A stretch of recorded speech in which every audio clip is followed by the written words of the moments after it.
A lot has been going on since my last post. I received a lot of questions and concerns from folks who read my first-hand account of Mowgli's Palace, a resort that was built and abandoned by Disney. It's been a while since I've written anything related to the Disney Corporation, and I'm sure you can understand why. I want to thank everyone who mirrored my post. It's been taken down from a few places, mostly corporate sites that were easily leaned on by a large power. However, for every newt topic or disappearing blog post, it seems like 100 more have popped up. This is something they'll have to face. There's no turning back for them, none for me either. I'm definitely being followed. For the first month or two, I chalked it up to paranoia. Any casual glance or half smile in my direction set me off, hair standing on the back of the neck and everything. The first one I was actually able to spot was a telephone worker milling around my apartment complex. He was middle-aged, dopey, dressed just as you would expect, but something just seemed off about him. I couldn't place it, but I knew this wasn't my imagination acting up. He was awkward and out of place, not somebody who was comfortable doing his routine job. I followed him around a corner, only to lose him there. When I turned back to go home, there he was, staring directly at me, about 10 feet behind me, expressionless and cold. "Exploring?" he asked. That was all he said, and there was an accusing tone to his voice. Tell me, what blue-collar phone jockey does that? I guess that's the worst part, never feeling safe, never feeling alone. That, and the occasional Disney merchandise left somewhere for me to find. Little rubber Mickeys in the mailbox, a Disney Adventures magazine on my bookshelf. They hide little Mickeys everywhere, 3 circles, 1 big, 2 small, in the silhouette of the famous Mickey Mouse head. I've started keeping a running list of Mickeys I've found. Coffee cup rings on my coffee table, 1 big, 2 small, color glass bottles left on the doorstep, viewed from the top down, all red, graffiti on the wall on my way to work, a huge earth, small sun and moon in the proper locations. They're everywhere. People have emailed me about this as well. If you repost anything I have to say, you're going to start finding those son of a bitches outlines. I guarantee it. The best one by far, one that actually made me laugh because of the horror of it all, was a drawing in chalk next to my car. I was taken aback at first, walking through the parking garage, keeping an eye out for people following me. The outline seemed a perfect match for, well, a murder victim you're probably familiar with if you've read my past posts. Written yellow paint, I'm sure, was a single word: retract. The only good thing that has come out of all of this is that I know I'm not the only one who's seen something they shouldn't have. I'm not going to give their names because, well, if I have to tell you why, you haven't been paying attention. Researcher goes to Disney parks whenever he can, all throughout the year. He's not going to have fun, enjoy the rides, etc. He's looking for the Gascots. There's been a long tradition, apparently, of people reporting strange patrons throughout the park, silent, motionless, staring patrons of every age, shape, and size. Men and women, adults, children, and teens, all wearing Disney-themed gas masks. Way back when, Disney would get tons of complaints about oddly dressed folks following others around the park, folks who would then merge into crowds and disappear. Later on, the gas masks caused folks to draw other conclusions, and reports of possible terrorists and bombers started flowing. All those reports most likely went straight into the trash can. I know I can't find any sign of any such occasions reported on by the media, although you should be aware of the fact Disney can pretty much control its press like no other. Researcher goes to the parks, talks to a few people, and then tries not to draw any attention to himself. He'll just ask 3 or 4 families if they've seen his friend who's wearing a funny mask. He has yet to see a Gascot for himself, though on one occasion, a child pointed him towards Frontier Town. As he raced throughout the crowd, he heard a single voice ahead cry out, "Mommy, I want a Goofy air mask too!" A fellow I'll call Lifeguard worked in a Disney water park from 2001 through 2003. He stood at the top of a huge water slide and made sure none of the kids got too rowdy. He passed the kids through one at a time, telling them over and over again to be safe, keep their arms in, and so on. One day, as he tells it, this fat kid goes down the tube and doesn't come out the other end. He sent 2 or 3 kids after. The whole thing moves at a steady clip, so naturally you'd expect that if Fatty got stuck, the kids that followed him were stuck too. Not so. Only the big kid disappears. Everyone else comes out the other end, cheering and splashing like nothing's wrong. Lifeguard shuts down the slide, much to the aggravation of the kids waiting.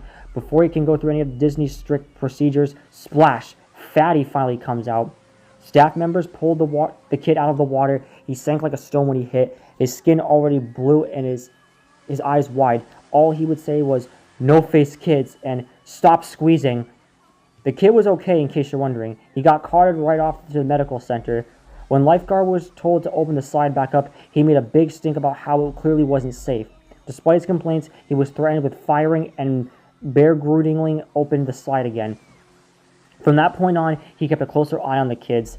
Every so often, they'd come out in the wrong order, never as stunned as the fat kid, but always with a vague look of concern, a dreamy half-stupor that seemed as if they were trying to figure out what was reality. They'd take on some water and choke a bit, and they'd never come back up to ride again. I read his emails with the same sort of unease you might be feeling right now. I want him to share his own story, but in the end, he didn't want to expose himself that way. I can't say I blame him. Snow White, which wasn't the actual role she played, was a character in the park. She had a nice little tidbit for me. You know what happens when a costume employee drops dead in his suit? Like, 1 second he's taking a picture with little Jimmy, and the next he's had a fatal stroke. A second costume mascot in the area has to sit with the corpse on a curb or bench and wait for a designated dry cleaner to arrive and cart the body away in a discreet manner. All the while, patrons have no idea they're sitting with a dead body for photo ops. Feel free to check your photo albums at this point. That was bad, but another fellow janitor went completely off the creepy charts. Disney World, and probably others, is built with a series of underground tunnels just below your feet. 3 stories worth, anything and everything you can imagine is down there for use of the employees. They're called utility corridors. Basically, that's the reason you don't see characters out of place or janitors wandering through the park. They pop in and out of hidden doors and travel a concealed town you're walking on. Janitor told me something that might be common knowledge, but was nonetheless news to me. Walt Disney had several apartments built into his parks. There's one above Cinderella's castle, there's one in the Pirates of the Caribbean ride, they're all over the place. More than that, there are nightclubs, a movie theater, a bowling alley, and much more, all behind doors built right into the whimsical facades you'd pass by without a second look. Club 22 is one such hidden area. If you have the cash to join the exclusive club, you don't, then you'll have access to it and much more. Club 22 is a place where anything goes. Disney corporations call these places dark zones, spots where the squeaky clean visage of Mickey Mouse gives way to drinking, drugs, and yes, sex. Conversely, the rest of the park is the bright zone, with a few gray zone utilidors between. As far as Janitor had said, it wasn't always that way. It was more of a slow decline and the gradual relaxation of social norms within that elite group.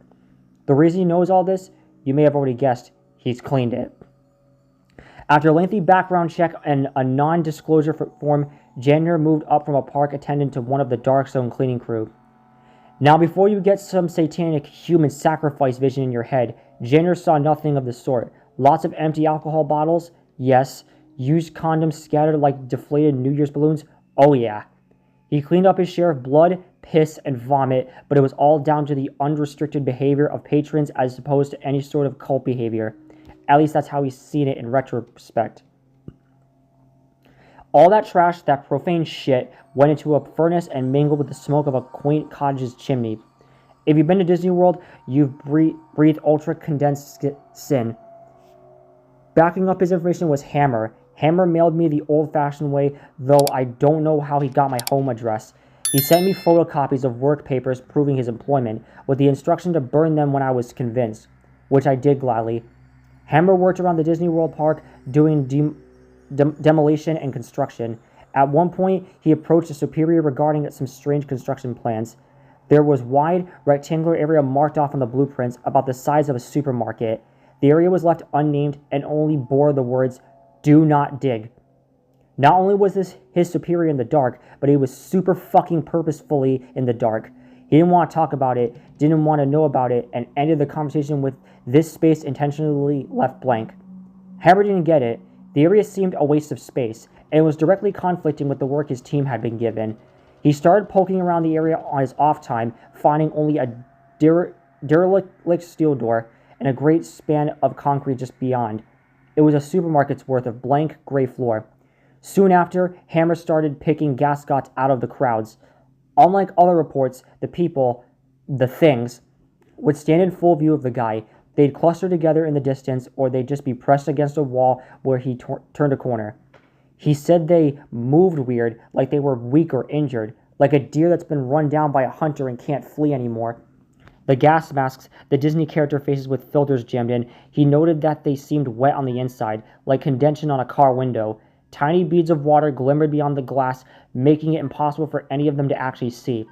Probing further, Hammer started asking questions of anyone and everyone who had been working in the park for a decade or more. He hit dead ends throughout until he was directed to Ida, an elderly woman who worked in a restaurant on Main Street. She'd been there since way back, and though nobody had the balls to ask directly, everyone knew she had plenty of terrible stories to tell. Hammer asked about the empty space, then about the gas-masked customers, and at first he thought he would receive the same non-answers he'd gotten so far. She was quiet, eerily quiet. "Room 0, she croaked, a single shaking hand placed to her cheek as if she were a little girl fearing a father's punishment. She didn't meet the man's gaze for the entire conversation. Room 0, as it turned out, was yet another hidden room just like the apartments in Club 22. However, its sheer size and its spot deep beneath the park set it apart from any of the fun dark zones. It was a bomb shelter. Room 0 was built to withstand a massive attack, be it conducted by foreign or domestic enemies. Room 0 was to be stowed with enough rations to feed the entire park's average number of patrons at any given moment, and housed a smaller yet lavish panic room of sorts for Disney higher-ups. During World War II, official Disney gas masks were actually produced for children to wear in the event of an attack. The idea was that it would be less scary for kids if Mickey's face was emblemized on the wartime safety device. Yes, I know the obvious problems with that. During the Cold War scare of the 60s, when Disney World was constructed, Room 0 was stocked with similar masks as well. Whether they cared about the fears of children or just callous branding, the things found their way down there. What's more, some genius decided that kids would then be frightened by the gas masks their parents wore, and so all masks, adult and child, were made to comply to this insane standard. Aya described it as treating a wound with lemon juice. None of this explained what Hammer had been seeing, though. Not only the seemingly supernatural appearances, but the emptied-out room as well. "I've been in there," he explained. "There's nothing but a cement floor and 4 walls." "No." Ida shook her head and covered her mouth, stifling a sob. "You've been on top of it." Someone or something sounded the alarm one day when the park was at full capacity. The warning was clear. It was supposedly an air attack. The security ushered everyone down into the tremendous shelter. There, they were ordered to put on their masks and hunker down for the duration of the assault. Everything was quiet for about 30 minutes, saving for the crying children and the frightened whispers. No one wanted to die, and so they were thankful in a way for this strange measure of safety. Then, the first scream rang out. "Hey!" a man shouted. "Quit pinching!" Waves of shrieks and yelps rippled throughout the crowd, from one wall to the other, back and forth. "Who's running around? Settle down!" someone hollered. "Who's laughing? This isn't funny! Ow! Who stepped on my foot?"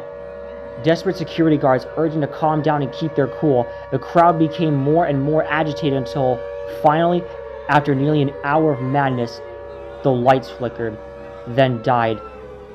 What followed could only be described as utter chaos. In the dark, only the wails of the young and the anguished cries of adults could be heard in a massive, swelling din, but bloodied the ears of all within that black echo chamber. A group of staff members and a select few patrons made it out of the door, ready to face the war above rather than the insanity below. What they found, of course, was a desolate yet untouched theme park. The music continued to play, echoing through the silent storybook towns. Upon returning to Room 0, the few who stood at the top of the steel staircase that led down to the pitch blackness heard no sign of the previous fray. There was only silence.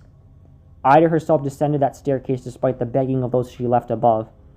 She reached the reinforced doors, herself now awake in the darkness and hearing only the buzzing in her ears. A single voice came out of the darkness. The echo made it impossible to tell whether the mocking, raspy voice was at the back of the bomb shelter or it was right in front of her face. "Shut the door, dear. You're letting out the cold." Gripped by terror, she did just that. Within days, the entire thing, shelter, staircase, all of it, was covered with feet upon feet of cement. Air systems and generators above its ceiling were removed. creating the large empty space. "They're all still down there," Ida told Hammer. "Down there with whoever that was." You might notice I've used Ida's name. Unfortunately, she passed away soon after telling her story. Accidental fall, supposedly after getting out of bed to turn on a light. Such a company devotee, the paper reported, that her entire bedroom was covered with Mickey silhouettes.